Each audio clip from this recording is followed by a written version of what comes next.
আসসালামু আলাইকুম। অনেকদিন পর একটা ভিডিও রেকর্ড করতেছি কিছু কথা বলার জন্য। সম্ভবত খুলনা একে কৃষ্ণ নন্দিনা যে কী জানে নাম, একটি অন্য ধর্মের ব্যক্তিকে নমিনেশন দিছে জামাত।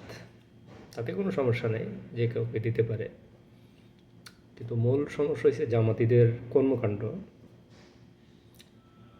এই মানে জামাতকে ভোট না দিলে জান্নাতে যাওয়া যাবে না, এরকম অনেকেই বলতেছে। আর প্রতারক আর মিথ্যুক যারা, এদের কথার কোনো মিল পাওয়া যাবে না। তো আমার কথা হইল যে তাইলে জামাতকে ভোট না দিলে যদি জান্নাতে যাওয়া না যায়, তা এই যে যে হিন্দুকে নমিনেশন দিল, একজন হিন্দু ব্যক্তিকে ভোট দিলে জান্নাতে যাওয়া যাবে, এই হাদিস জামাতিরা, এই পাট ক্ষেতের সন্তানরা কোথায় পাইছে আমি জানতে চাই। এই রাজাকার পাট ক্ষেতের সন্তানরা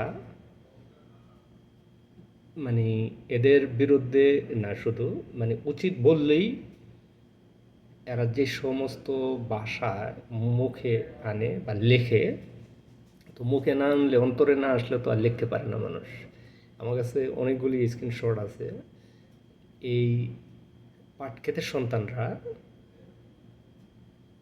কি সমস্ত ভাষা ব্যবহার করে, কোনো বিনয়, ভদ্র, ন্যূনতম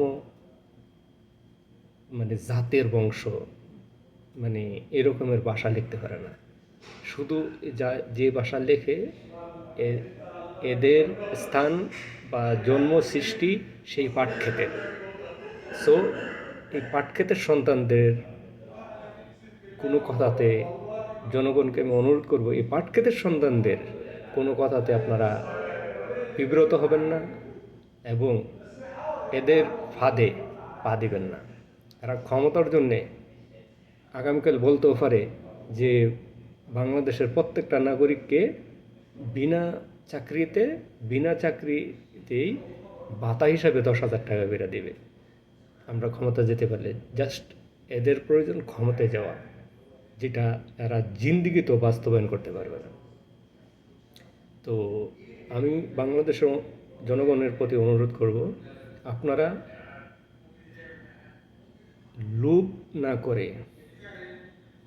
এই পাটক্ষেতের সন্তানদের কোনো কথাতে না গলে আপনারা আপনাদের মূল্যবান ভোট বাংলাদেশ জাতীয়তাবাদী দল বিএনপিকে দেন।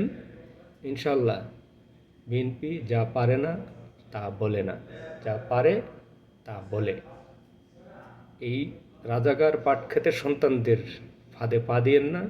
আল্লাহর হস্তে এই ধরনের মুনাফেক, জালেম, প্রতারক, ঘাতক, দালালদের কোনো রকমের ফাঁদে পা দিবেন না।